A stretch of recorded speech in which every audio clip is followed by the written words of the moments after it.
Okay, now I'm saved.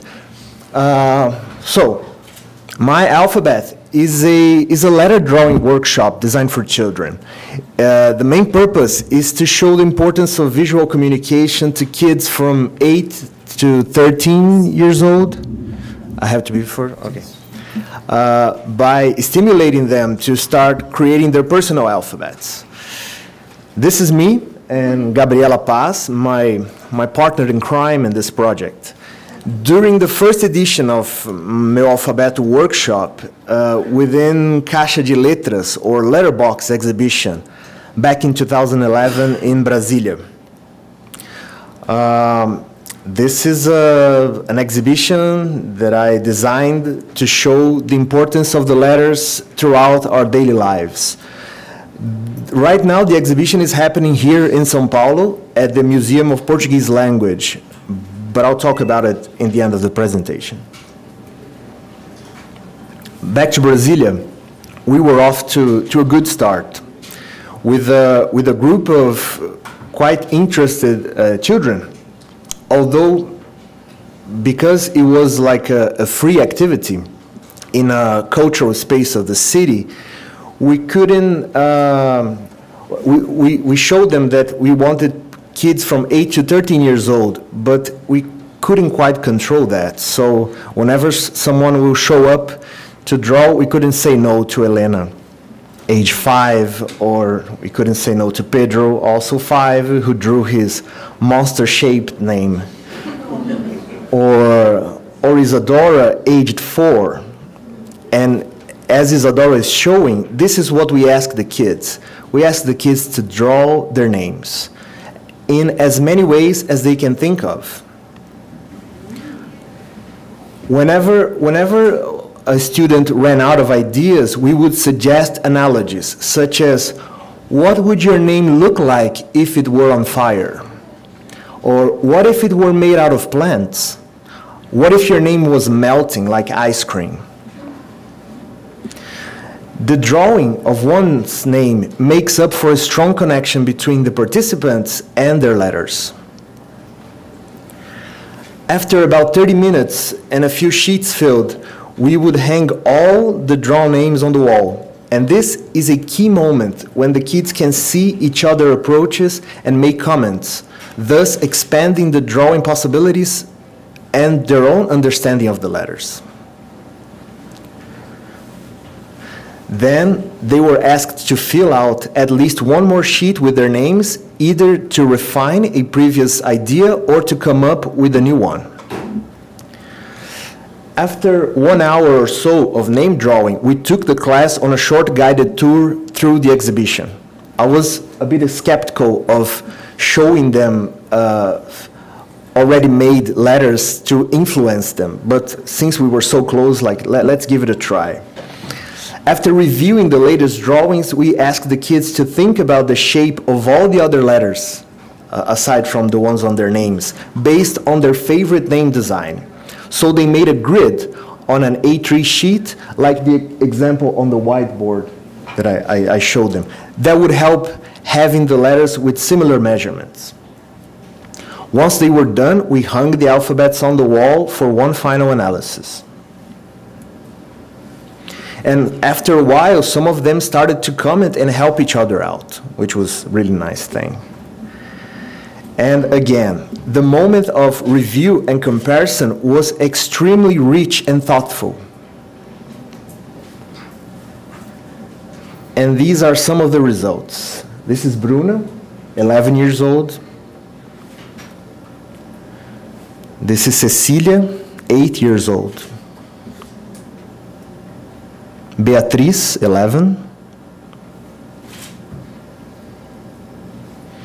Another Beatriz, 11.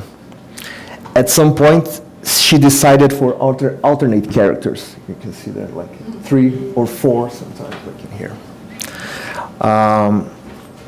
We can tell Gustavo, 12, was completely influenced by the pichação typefaces presented at the guided tour, right after the break. This is Gabrielle, 10. Laura, 12. And one of the things that got me and Gabriela really amazed was the almost tactile expression of their personalities through the letters, or at least of their moods in that day. This is Maria Luisa, 10. Giovanna, 9. Giovanna made her mood quite clear. She said here, humor, happy. She said, I'm happy. Okay, nice. This is Aurea, 11 years old. Personalities. Luiz Eduardo, 10, versus Beatriz, 9. Apparently, Beatriz is quite a common name in Brasilia. I'm sorry this picture of Andres got blurry because he was working on an alphabet from its counterforms. Quite unusual.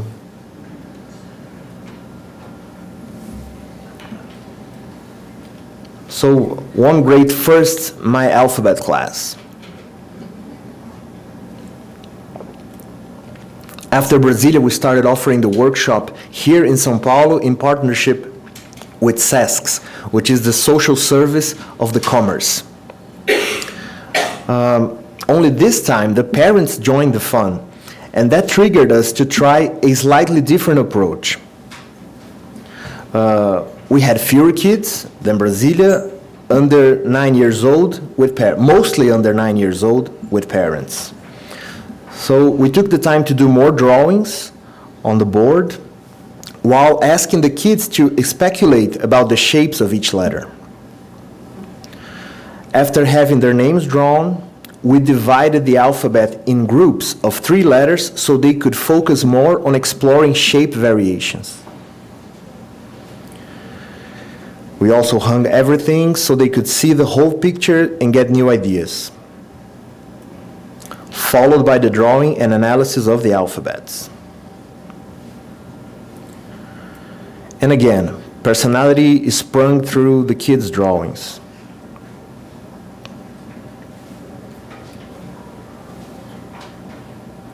And their parents.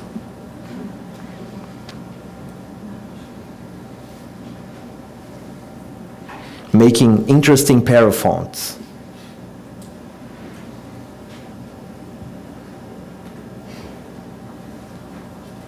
Or not.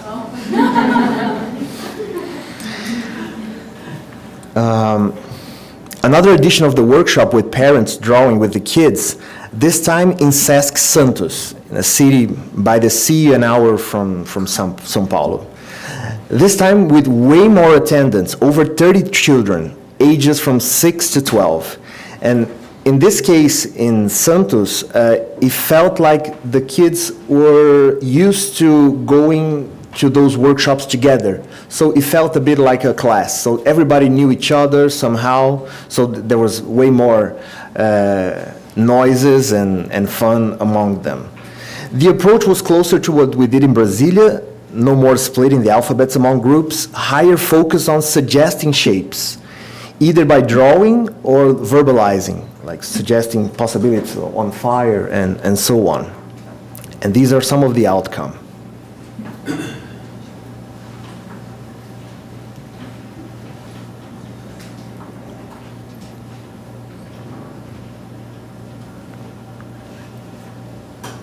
Monsters, always monsters.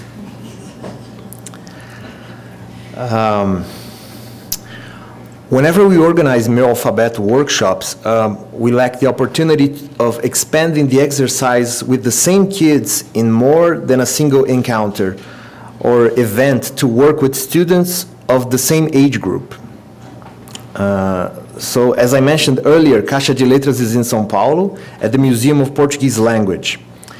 And this edition of the exhibit is sponsored by a group of 3 schools, Albert Sabin, AB Sabin, and Vital Brasil. In order to reach out for all of the students, which is over 1,000, the school invited me to train the teachers into applying my alphabet in loco. So these are some of the teachers that I spoke to, that we did the workshop. So I made them go through the workshop, explaining the process and discussing better ways of combining the exercises with assignments from students' regular disciplines like music, biology, and mathematics. And this teaching experience got me a bit concerned at first, because as most of the teachers' alphabets ended up being quite ordinary, lacking most of the creativity we see in children's work. Maybe I shouldn't be surprised, as this is a good indication of how important it is to always cultivate drawing and art skills as we grow up. But especially, I was a bit concerned because those were the one in charge of letting the children play with the letters to teach them how to do it further. These are the teachers again, sorry, double slide. One of the things that I mentioned to the teachers during that experience is that from the first moment when they were drawing their names, they started, oh, but I'm not that good at this. Oh, look at yours is way better. They were starting to not letting the creativity flow. So I said, you're doing like a censorship to each other. Don't do that. Try to focus on the possibilities that you have in front of you, but don't try to censor you because of what someone else is doing. And that thing the kids doesn't do. That's one of the great things about the kids. So I try to warn them. Don't do that when you're reaching out to the kids. They need to let it flow, to explore the letters in the best way they can. So this is the exhibition is at the museum. I would like to invite you all to see the exhibition probably on Sunday or other day here in São Paulo. And I expect to take this experience with the teachers from the schools a bit further, like in the future, so we can expand the ideas of giving the workshop and developing more the teaching of the letters to the kids and make them draw even more letters. This is it. Thank you.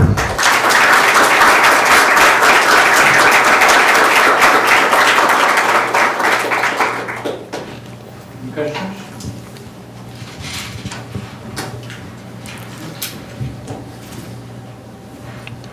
Hello. Hello. First of all, I think it was an amazing idea what you did. Thank you. I want to ask if you had the opportunity of working with kids with different kind of problems or difficulties, like kids on wheelchairs or with learning difficulties. I think it's a really interesting and really complete project, like for kids, every kid. So I don't know, I want to know that if you have it in mind or something like that. I didn't have this chance yet, but from a brief moment, Gabriela, which is my partner in this project, she did an experience of teaching kids from juvenile hall. So they are arrested. They are from 15 to 18 years old. Unfortunately, she couldn't take pictures of the kids or even the letters. I mean, he took a few pictures of the letters, but it was this opportunity that we would like to have further developed. But there was really like a brief moment that she couldn't, that she did that, and we couldn't extract anything educational about the experience. We wanted to do more, but then the director of the juvenile hall who asked her to do it got fired, and then we lost that connection somehow. But it would be interesting to further expand this. What type of subjects or things were you talking about during the critiques with the kids? I was pointing to them on the, let me show you that image.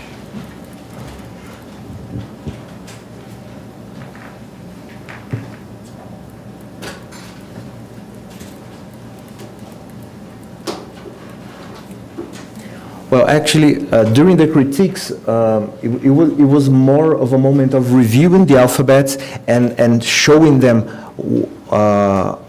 what was the possibilities of drawing the letters. So whenever one of the kids will come up with a different shape for a letter, I would call their attention to, look, this is another possibility of how different that student came with an idea compared to the others. At some points, I would ask the students, which one do you prefer aside from yours? So they would say, oh, I like this one because it reminds me of this and that. So it was a moment of letting the kids to express their feelings and their opinions on which ones they like and which ones they don't, of how they relate those shapes with their experience, their living experience. Oh, that reminds me of a cartoon, a TV show, or anything that they have in mind. This was like most of it. I wasn't like criticizing, this was bad, you didn't do it good. It was more of expanding the possibilities. I think this is a good example for to understand the creative children. Are you planning to propose this examples for children education during the first years of education in an elementary school, maybe, as a project? The teacher maybe will give as an example to children to find out the creativity from the typography side. Well, this is one of the possible outcomes of this partnership with the schools. So this is like one of the things that we look forward to expand with the teachers. This is like the very first step, which was just to let the teachers know how the workshops work, how it happens, and to think of ways to explore this process with the kids, given their daily assignments. So after that, well, after like a few takes on the kids of the workshop, then I can hear feedback from the teachers, and then we can discuss better ways to improve the workshop in like a weekly basis or the daily basis with the same group of students. Yeah. I mean, it's children, you know, in the elementary school, the instructors, they direct them to write certain structure of the yes. font, but this while they were being alphabetized. This is the perfectly works for the students, the children, because it's all about the play. Exactly. And they will learn and they will explore their creativity through the play. And one of the things that I discussed with the teachers from the schools is opportunities to use that technique, that structure. So, for instance, one of the assignments of the students is to draw, to write their names on badges that will hold on tables. That would be an idea. Or to come up with a poster for Mother's Day or Father's Day. There are plenty of opportunities for kids to draw letters during the school. So I was trying to get them into that. Thank you. You're welcome. Any other questions? Henrique, thank you very much. Thank you all.